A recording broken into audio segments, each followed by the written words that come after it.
Subscribe करें और bell दबाएं ताकि कोई खबर रह न जाए।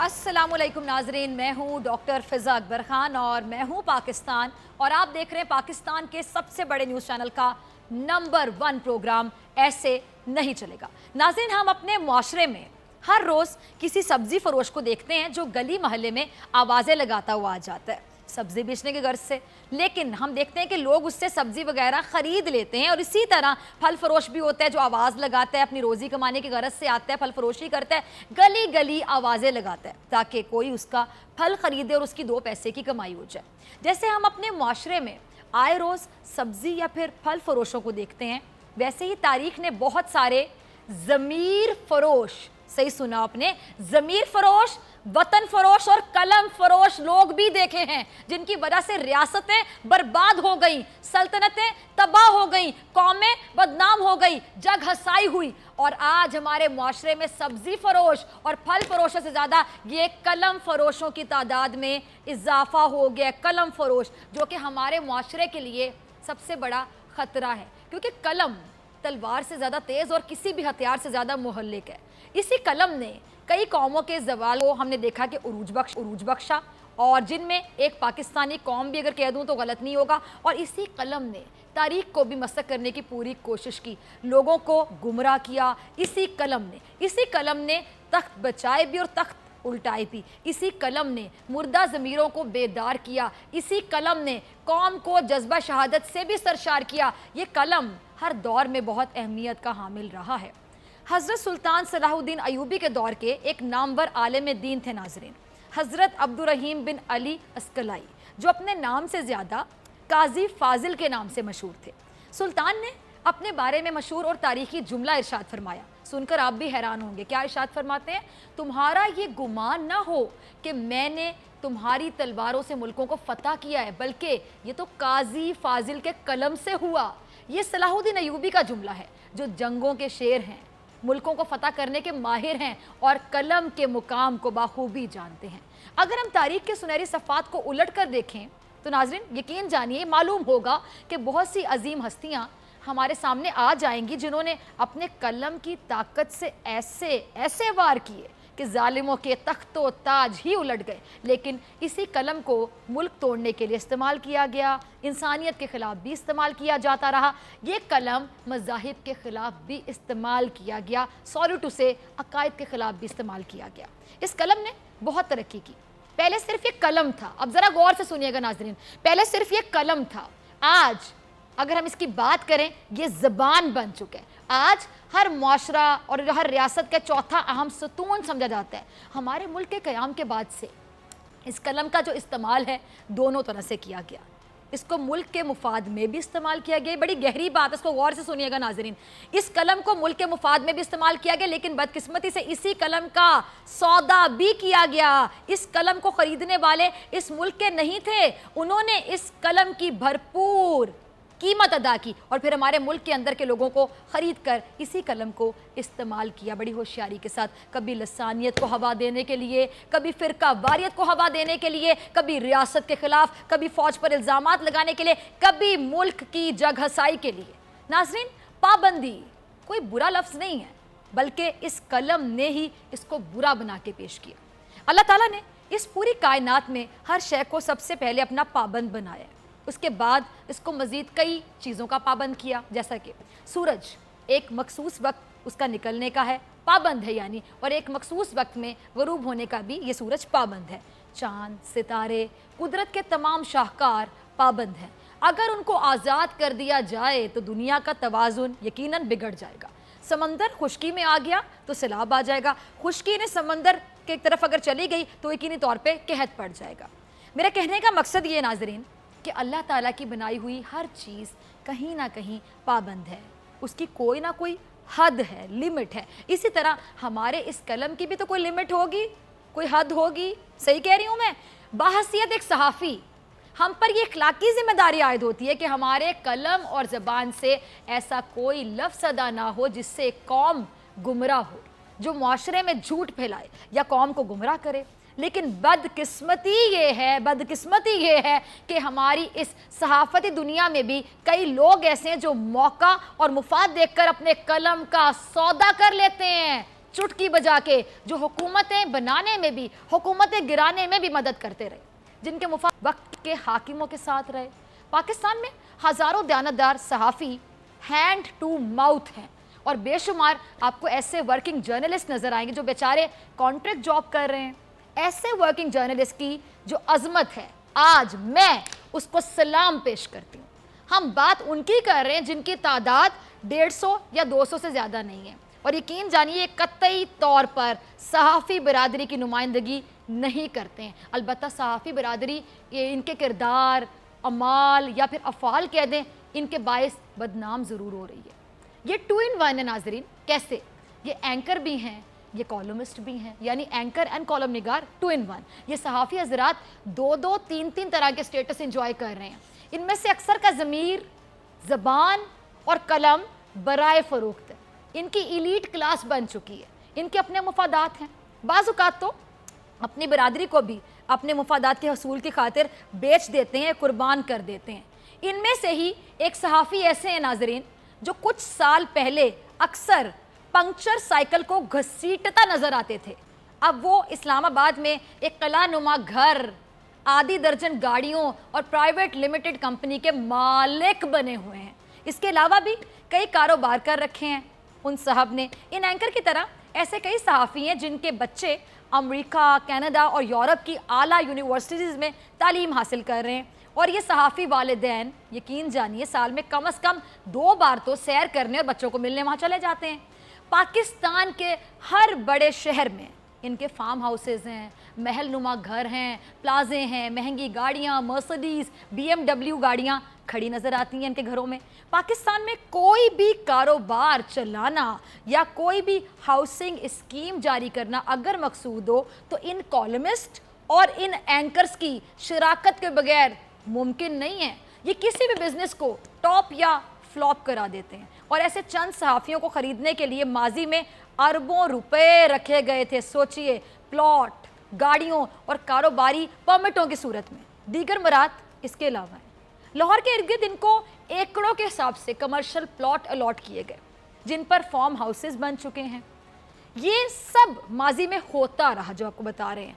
दुनिया का वो कौन सा मुल्क है जहाँ सहाफ़ियों में प्लॉट बराए रिश्वत बांटे जाते हैं? मैं आपसे पूछती हूँ।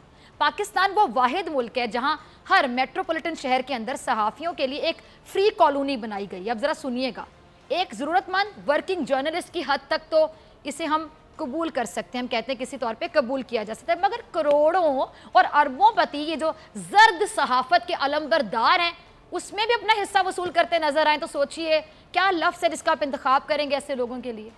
पहले कहा जाता था कि मुकदमा जीतना हो तो वकील की बजाय जज कर लो, लेकिन पाकिस्तान में ये भी देखा गया कि कुछ सियासतदानों ने अपना बयानिया इसको बेचने के लिए, बयानिए को जलसे करने के लिए और आवाम के पास जाने के साथ साथ चंद एंकर्स और कॉलमिस्ट को भी ख़रीदा। इनकी तादाद अगेन आई वुड से ज़्यादा नहीं है। पाकिस्तान में तो सहाफ़ियों की जो बड़ी तादाद है नाजरीन, ये मिडिल क्लास है जो बेचारे अपना और अपने घर वालों का पेट पालने के लिए मुसलसल यकीन जानिए जिद्दोजहद कर रहे हैं, कोशिश कर रहे हैं, लेकिन सहाफ़त और अपने कलम से धोखाधड़ी नहीं करते। आज फिर सलाम पेश करूँगी ऐसे सहाफ़ियों को। लेकिन मैं इस वक्त बात कर रही हूँ उस मखसूस गिरोह की जो हुकूमतें बनाने और हुकूमतें गिराने के लिए ख़रीदा जाता रहा। ये बड़े सियासतदानों की ज़रूरत और बड़े सियासतदान इनकी ज़रूरत बन चुके हैं एक दूसरे के लिए ज़रूरी। पाकिस्तान के अमीर तरीन अफराद की फहरिस्त में शामिल सियासतदानों ने 15-15, 20-20 हरकारे रखे हुए हैं। हैरान हो रहे हैं ना आप सुन के, जो इनकी दयानत, शराफत, अहलियत, काबिलियत का ढोल पीटते रहते हैं। आप पाकिस्तान के पिछले 10 साल उठाकर देख लें तो आपको बखूबी अंदाज़ा हो जाएगा कि इस मुल्क को किस तरह लूटा गया। इस मुल्क में बनाई गई हर पॉलिसी अवाम दुश्मन और अमीर दोस्त रही। तरक्की के नाम पर इस मुल्क को मकरूज बना दिया गया। इस मुल्क के हर शहरी पर 2 लाख का कर्जा चढ़ा हुआ है। इस मुल्क की हर इमारत, हर बिल्डिंग गिरवी रख दी गई है। इस मुल्क के हुक्मरान खांसी आ जाने पर लंदन जाकर इलाज कराते रहे और गरीब अस्पताल न होने की वजह से मरता रहा। इस मुल्क में सियासतदानों के और उन कुछ अमीर तरीन सहाफियों के बच्चे बाहर पढ़ते रहे और मुल्क का आम आदमी अपने बच्चे को तालीम दिलवाने के लिए दर दर भटकता रहा। लेकिन इस मुल्क की हालत ना बदली गई। क्यों है बड़ा सवाल। इसकी एक बड़ी वजह ये कलम फरोश लोग भी हैं। इन्होंने जब बात की नाजरीन, इलीट की बात की, इन्होंने कौम को उलझा कर रखा उन मसाइल में जिससे कौम का ताल्लुक ही नहीं था। इन्होंने ग्रास रूट लेवल की बात की ही नहीं। इनके मौजूआत क्या रहे सुनिए जरा। आप एक एक बात को सेकंड करेंगे। सही कह रही है डॉक्टर फिजा। शहबाज शरीफ लंदन में बीमारी का इलाज कराने चले गए, इनका मौजू ये रहा। या इनका मौजू रहा नवाज शरीफ ने एक बीमार की इयादत कर ली। इनका मौजू रहा कि मरियम नवाज ने आज घर में खाना खुद पकाया। हमजा शहबाज ने आज कहाँ का दौरा किया, कितने मिनट वहाँ पे खड़े रहे, ये मौजू इनका रहा, यानी हमेशा एलीट क्लास। या फिर इनका मौजू वो रहा जिससे पाकिस्तान और कौमी अदारों का वकार मजरूह हो।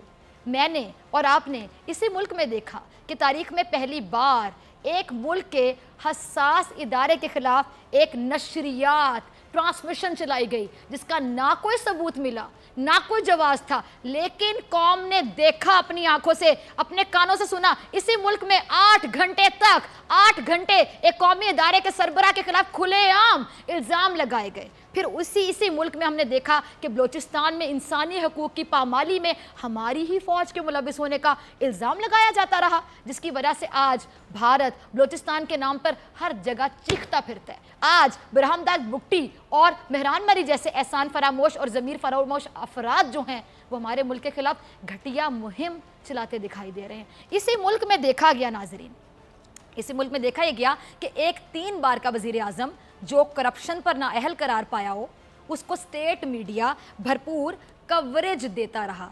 उसी नाअहल शख्स ने अदालत के खिलाफ, इदारों के खिलाफ, फौज के खिलाफ भरपूर लफ्जी गोलाबारी की, अवाम को उकसाने की कोशिश की, अपनी करप्शन छुपाने के लिए इदारों पर इल्ज़ाम तराशी की। लेकिन इसी मुल्क के सरकारी टीवी ने उसको भरपूर कवरेज दी।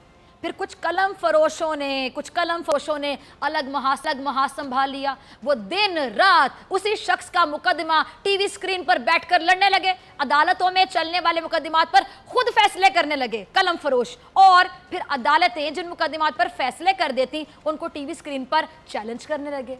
अच्छा नाज़रीन, आज माशरे में अगर सबसे ज़्यादा ख़तरनाक कोई गिरोह है या ग्रुप है तो वो यकीन जानिए इन्हीं कलम फरोशों का गिरोह है।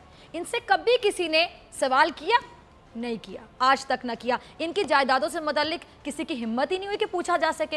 एक आम सहाफ़ी की तनख्वाह सारी ज़िंदगी 1 लाख या 1.5 लाख से ज़ायद नहीं होती, लेकिन इन कलम फरोशों की तनख्वाहें लाखों में होती हैं, मिलियंस में होती हैं, और इसके अलावा मरात अलग। ये हर हुकूमत की यकीन जानिए मजबूरी बन जाते हैं, क्योंकि अगर हुकूमत इनके खिलाफ कोई एक्शन ले तो ये हम जैसे आम सहाफ़ियों के पीछे खड़े होकर कहते हैं कि आज़ादी सहाफ़त पर हमला हो रहा है, मीडिया पर कदगन लगाई जा रही है। और आज इसकी मिसाल हमें आए रोज़ देखने को मिल रही है। हर किसी के जहन में कोई ना कोई आ रहा है। आज कुछ सहाफ़ियों से इनकी जायदादों के बारे में सवाल करने का सोचा जा रहा है।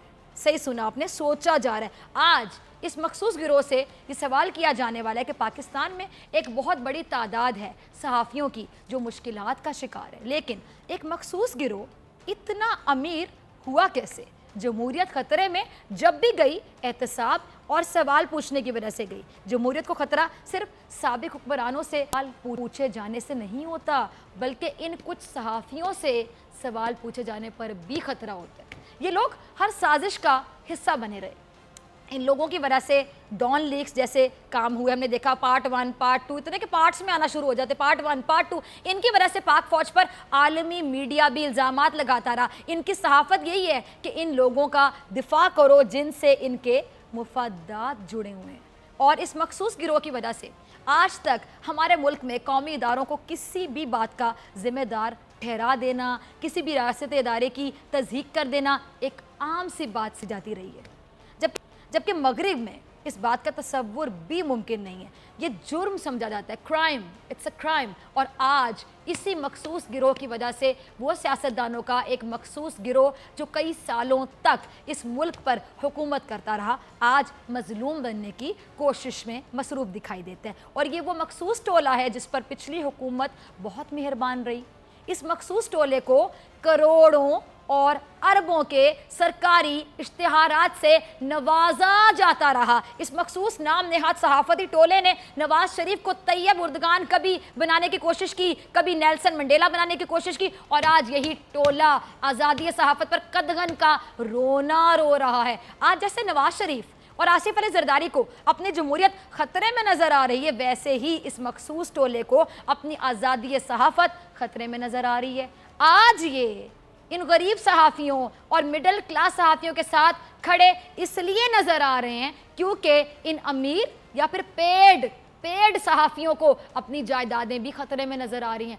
आज ये कह रहे हैं नाजरीन कि खुलकर हम नाम लेंगे, आज ये कह रहे हैं कि आओ मुझे गिरफ्तार करो, तो इसलिए क्योंकि इनको यकीन हो रहा है कि इनकी गिरफ्तारी होने वाली है। माजी में जब इस मुल्क में जब मखसूस मीडिया हाउसेस को नवाजा जाता रहा और मीडिया हाउसेस की बड़ी तादाद को नज़रअंदाज किया जाता रहा, एक मिडिल क्लास सहाफ़ी तंगदस्ती की ज़िंदगी गुजारने पर मजबूर था, उस वक्त कहाँ थे ये आज़ादी सहाफ़त के चैंपियंस? बोल को किस बात की सज़ा मिली? आज मैं पूछती हूँ नाजरीन, बोल को सज़ा ही इस बात की दी गई, सुनिए आज, कि बोल ने एक आम सहाफ़ी की ज़िंदगी बदलने की बात की थी, बोल ने एक आम वर्किंग जर्नलिस्ट के बारे में बात की थी, बोल ने एक आम सहाफ़ी को हर वो सहूलत देने की बात की थी जो कुछ मखसूस सहाफ़ी सारी ज़िंदगी इंजॉय करते आ रहे थे। और इसलिए बोल इन मखसूस मीडिया हाउसेस से बर्दाश्त ना हुआ, बोल को बंद करने की हर मुमकिन कोशिश की गई, बोल के मुलाजिमीन के घरों में फाके हुए। और उस वक्त कहाँ थे ये मीडिया की आज़ादी का रोना रोने वाले चैंपियंस? उस वक्त किधर गई थी तुम्हारी सहाफ़त? उस वक्त क्यों ख्याल ना आया तुम लोगों को कि बोल की बंदिश से कितने ही घरों के चूल्हे ठंडे पड़े हुए हैं या फिर बुझे हुए हैं, और बोल को बंद करवाने वालों में तो शामिल ही यही नाम नेहाद सहाफ़ियों का टोला था जिनके अपने मुफादात थे। आज भी इनको आधी उम्र हो गई ऐशो इशरत की ज़िंदगी गुजारते हुए, लाखों की तनख्वाहें मुराद समेत ये वसूल कर रहे हैं, इनको आधी उम्र हो गई, और फिर ये बात करते हैं कि आज़ादी नहीं है। भाई आज़ाद तो तुम लोग ही थे, और तुम लोगों ने आज़ाद रहकर इस कौम को गुलाम बना दिया। पता नहीं किस किस की तुम लोग गुलामी करते रहे, आज़ादी के नाम पे इस कौम को ज़हनी गुलाम बना दिया।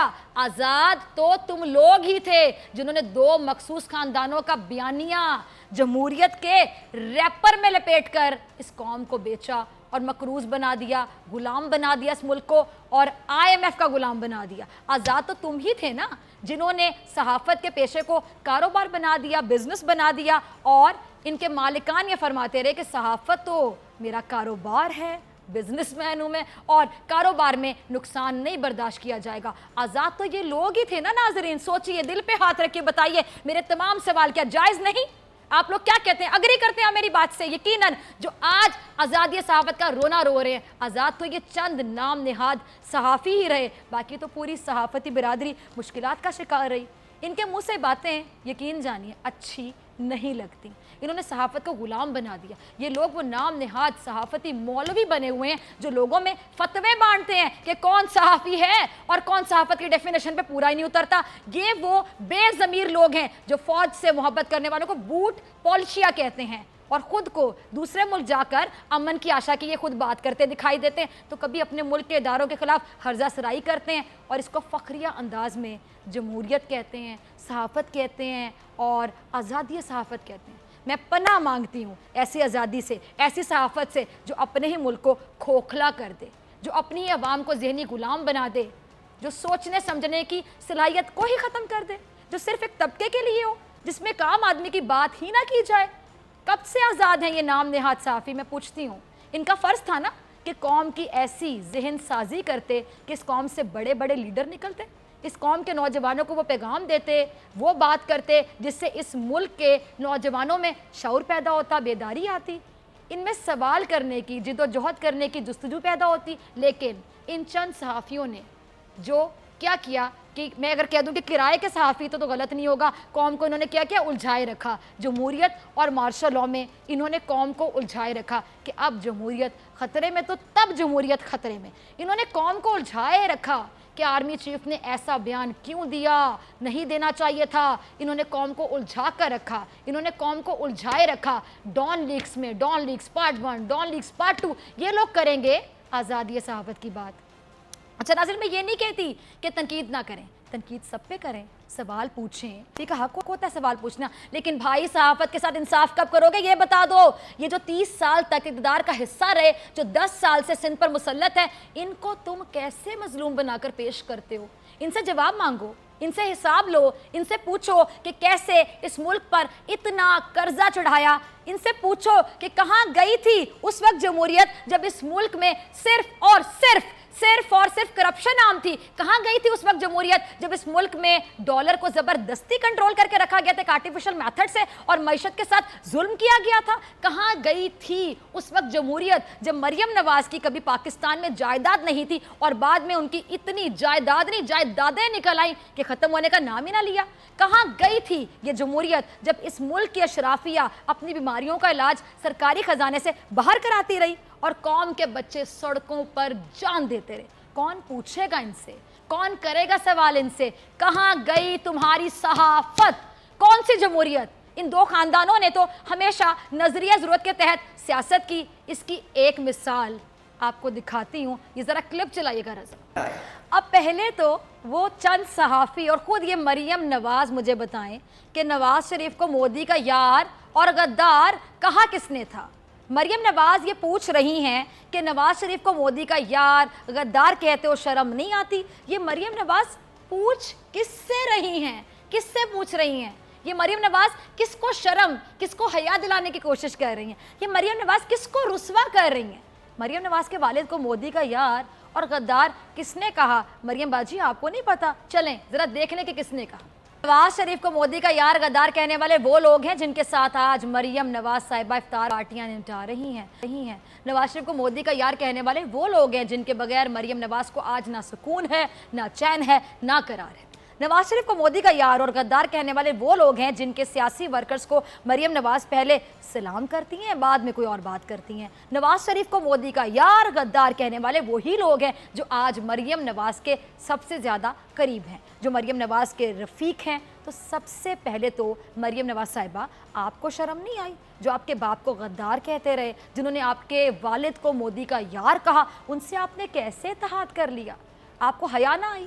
آپ کے بیچارے والد پر ان لوگوں نے کتنے ہی الزامات لگائے اور آج آپ ان کے ساتھ ہی بیٹھ کر اتحاد کی باتیں کرتی. کیسے کر لیتی ہیں آپ مریم باجی؟ جب آپ کو اپنے والد کی عزت کا خیال نہیں, جو کہ ماضی میں بھی نہیں تھا, تو پھر آپ کیسے لوگوں سے امید کرتی ہیں کہ وہ آپ کے والد کو اپنا ہیرو مان لیں گے؟ وہ کیسے ان کو اپنا قائد مان لیں؟ دوسری بات رہی مذہب کی. آپ نے ایک بار پھر گندی سیاست میں, ڈرٹی پالیٹکس میں دین کا استعمال کرنے کی کوشش کی. نواز شریف حکومت کے خلاف جو فیض آباد میں دھرنا ہوا تھا, اس کی وجہ بتا دیں. کیا وجہ تھی؟ اس کی وجہ تھی کہ ختم نبوت کے قانون کی ایک شق میں تبدیلی کی گئی تھی, جو آپ کی کابینہ کی جانب سے کی گئی تھی, جسے غلطی کہا گیا تھا اور اس کا ازالہ بھی کیا گیا. کیوں کیا گیا تھا میں یہ سوال بھی نہیں کروں گی, نہ اس کی تفصیل میں جاؤں گی, کیونکہ میں مذہب کو مفاد کے لیے استعمال کرنے کے بالکل حق میں نہیں ہوں.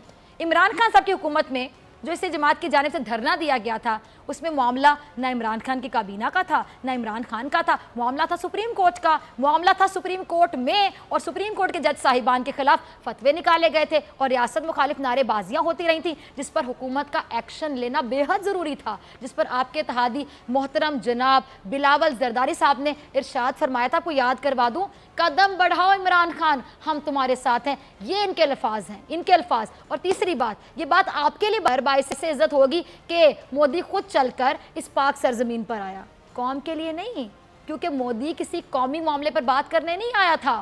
مودی مقبوضہ کشمیر پر بات کرنے نہیں آیا تھا. مودی بلوچستان میں بھارتی مداخلت پر بات کرنے نہیں آیا تھا. مودی برابری کے تعلقات پر بات کرنے نہیں آیا تھا. مودی آیا تھا ایک ذاتی حیثیت سے ایک تقریب میں شرکت کرنے کے لیے. قوم کو بیوقوف بنانے کی مزید کوشش نہ کریں, کیونکہ اس قوم کو پچھلے 10 سالوں میں بہت لوٹا گیا جمہوریت کے نام پر. اس میں ایک نمایاں کردار اس مخصوص قلم فروش گروہ کا بھی ہے جس کا میں نے ذکر کیا، جن پر قوم کی ذہن سازی کرنا فرض ہے، لیکن وہ اپنے فرض کی ادائیگی کے بجائے حکمران ٹولے کی جو غلامی کرنے میں مصروف دکھائی دیتے ہیں، اور ان کے پاس اسکرین بھی تھی، ان کے پاس قلم بھی تھا، ان کے پاس پیسہ بھی تھا، انہوں نے جس کی چاہے عزت اچھالی، لیکن آج میں ان کو واضح الفاظ میں کہتی ہوں کہ بس ایسے نہیں چلے گا۔ ملتے ہیں بریک کے بعد۔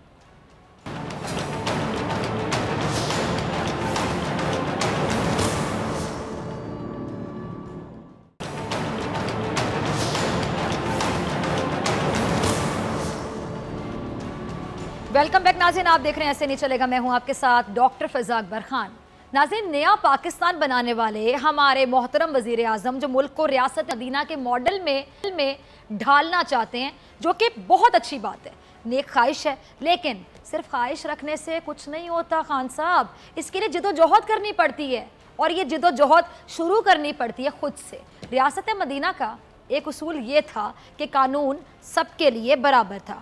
ہمارے پیارے نبی صلی اللہ علیہ وآلہ وسلم نے فرمایا تھا کہ اگر فاطمہ بھی چوری کرتی تو ان کو بھی سزا دی جاتی، یعنی جس ریاست مدینہ کی بات کرتے ہمارے محترم وزیر اعظم عمران خان صاحب تھکتے نہیں ہیں، جس ریاست مدینہ کی بات وہ ہر جلسے، ہر تقریب، ہر جگہ جا کر کرتے ہیں، اس ریاست مدینہ میں قانون کا معیار یہ تھا کہ سزا سب کے لیے، ایسا ہی تھا نا؟ اور عمران خان صاحب ملک کو ریاست مدینہ بنانے تو نکل پڑے، لیکن اس اصول کو کافی معاملات میں ویری سوری ٹو سے کر رہے ہیں۔ آج ایک افسوسناک واقعہ پیش آیا۔ لاہور سے کوئٹہ جانے والی اکبر ایکسپریس کے جو مال گاڑی سے ٹکرانے کے نتیجے میں آپ نے دیکھا ہوگا، ہم کوریج بھی کر رہے تھے، بار بار آپ خبریں دیکھ رہے تھے کہ حادثہ ہوا جس میں خواتین اور بچوں سمیت 21 افراد جان سے چلے گئے اور 60 سے زائد بتایا جا رہا ہے کہ زخمی ہیں۔ یہ ٹرین حادثے ناظرین ماضی میں بھی پیش آتے رہے، اور ان پر ہمارے وزیر اعظم عمران خان صاحب بہت کچھ فرماتے بھی رہے۔ کیا کہتے رہے؟ ذرا عمران خان صاحب کا کلپ ہے ہمارے پاس، ذرا چلائیے گا رضا۔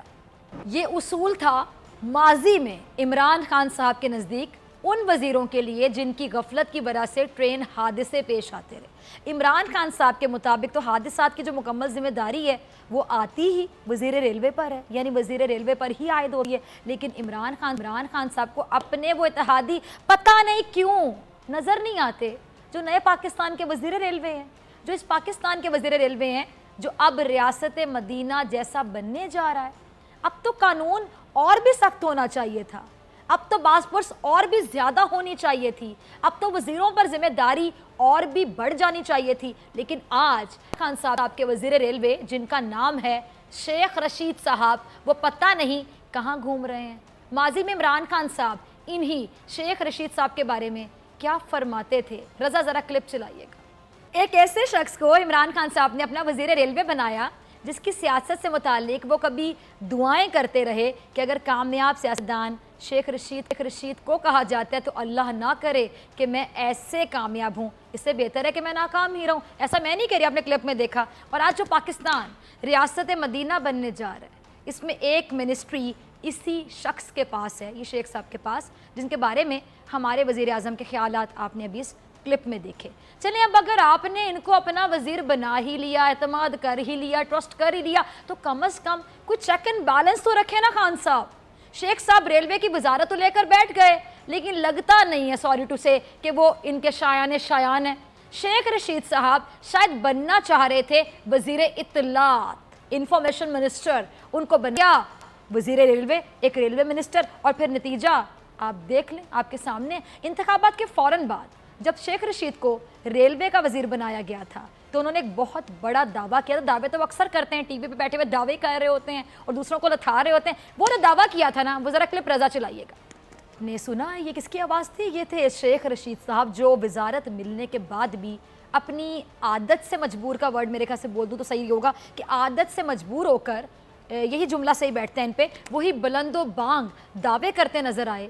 شروع میں وزارت مل جانے کی خوشی شاید اتنی تھی کہ وہ خوشی ان کے عزم میں نظر آئی، لیکن جیسے جیسے وقت گزرتا چلا گیا، وقت کے ساتھ ساتھ جیسے وہ خوشی اگر میں کہہ دوں کہ کم ہوتی چلی گئی، اسی طرح شاید شیخ رشید صاحب کا عزم بھی کہیں کھو گیا۔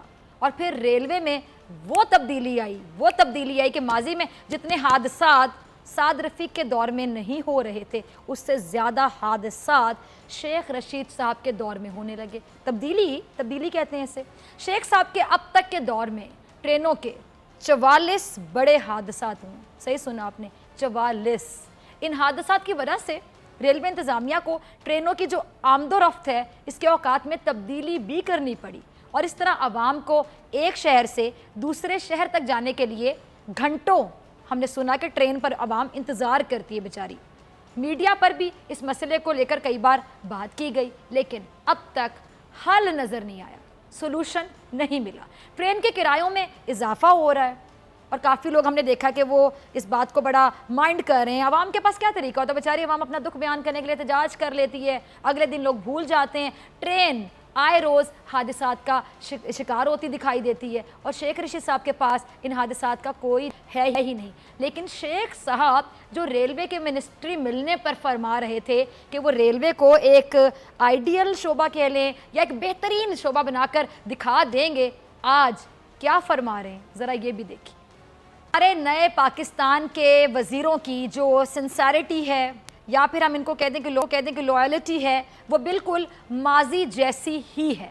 आज भी वजारतों पर तजर्बे किए जा रहे हैं। तजर्बात का पता है ना, एक्सपेरिमेंट्स किए जा रहे हैं। सॉरी टू से, वजारतें क्या तजर्बात के लिए होती हैं, और ये तजर्बात नए पाकिस्तान में बहुत ज़्यादा हो रहे हैं।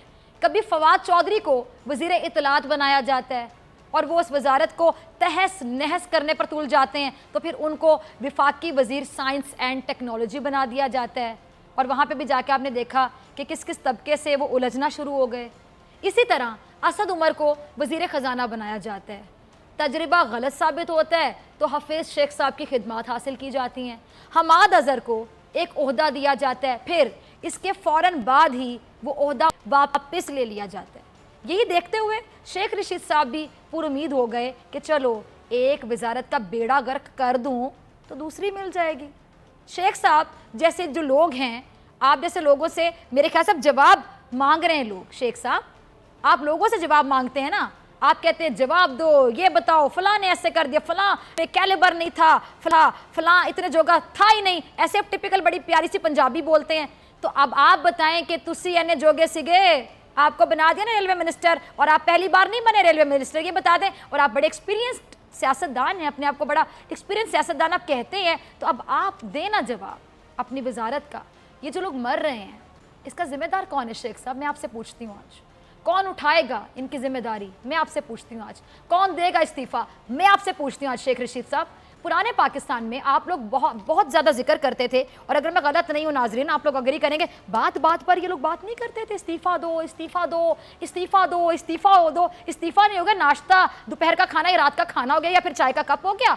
अब ये जो जाने गई हैं, इस पर क्या आप में इतनी इखलाकी जुर्रत नहीं है शेख रशीद साहब कि आप भी अब इस्तीफ़ा दे दें?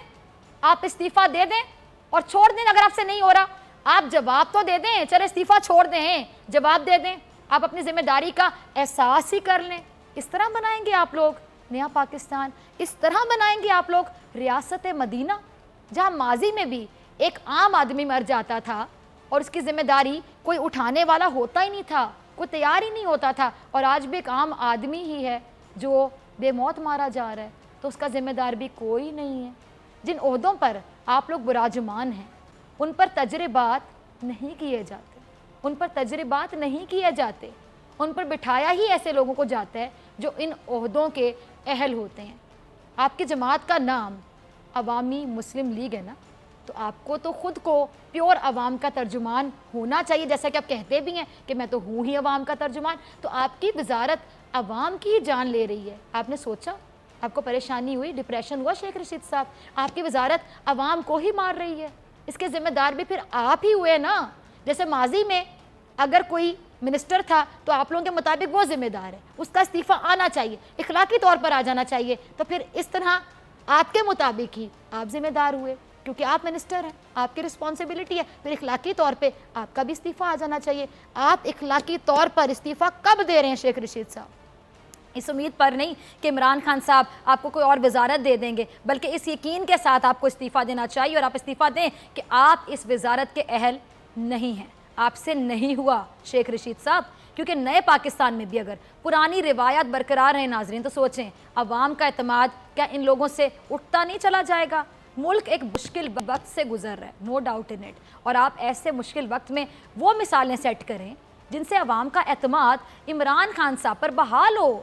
ان کی 22 سالہ سٹرگل ہے، میں اکثر کہتی ہوں پروگرام میں، ایسے لوگ جب سامنے آئے ہیں تو عمران خان صاحب کی 22 سالہ سٹرگل کو بھی ڈبونے کی کوشش کر رہے ہیں۔ میں اکثر کہتی ہوں کہ ایک ایسا طیارہ جو کہ تھنڈر طیارے کی طرح اڑا تھا، اس کو ٹائٹینک بنانے پہ تولے ہوئے ایسے لوگ جو کہ سیریس نہیں ہے، جو کام نہیں کر پا رہے، جن سے ہو نہیں رہا ہے، تو ایسے لوگوں کو صرف میرے خیال سے اب میں یہی کہہ سکتی ہوں کہ بس کرو پاکستان کے ساتھ کھیلنا، بس کرو میرے پیارے وطن کے ساتھ کھیلنا، بس کرو، اب ایسے نہیں چلے گا۔ اور اب آج کی آخری بات،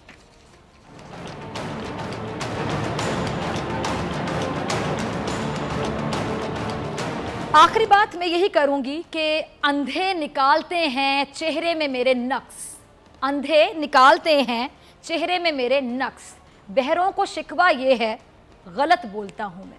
اسی کے ساتھ ڈاکٹر فضا اکبر خان کو دیجیے اجازت، آپ سے ملاقات ہوگی کل انشاءاللہ سیم ٹائم سیم چینل۔ اگر زندگی نے وفا کی، دعاؤں میں یاد رکھیے گا، ڈھیر سارا خیال رکھیے گا، اللہ نگہبان۔